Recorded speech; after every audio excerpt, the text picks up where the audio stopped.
Welcome to Loving God and Loving Life. In Acts chapter 23, we find the theme being Paul's trial before the Jewish council. And then Jesus confirms to Paul that he is on track.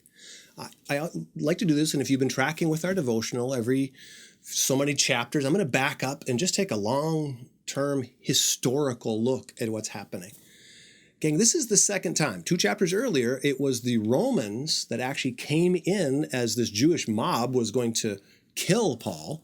Well, here's the second time. The Jewish Sanhedrin is about to rip him apart, and the Romans step in to rescue him.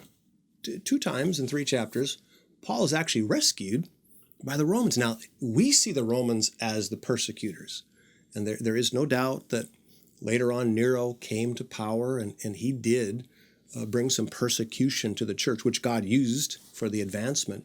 But this is black and white. It was the Roman government that protected the very inception of the Church of Jesus Christ. These Jewish council members, they were trying to crush everything. They would, let's just say, put it this way.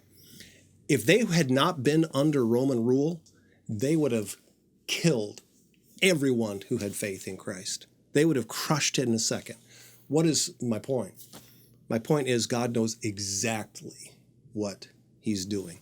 He sent Jesus to planet Earth at the exact right moment.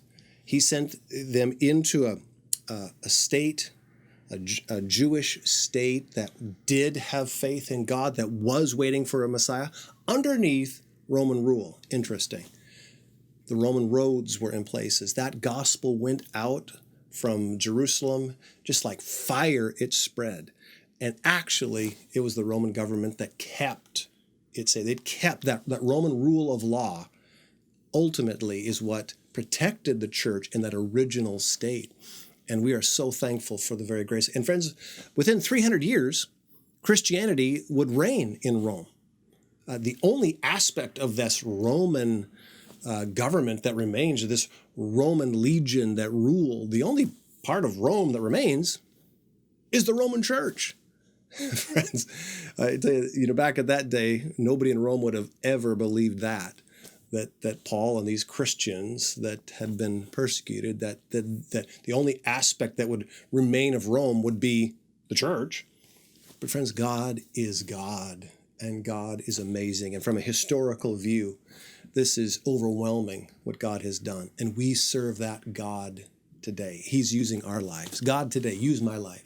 God today, send me one person to share your love with. Let's never forget, loving God and serving God, it's the only way to live a life that we love.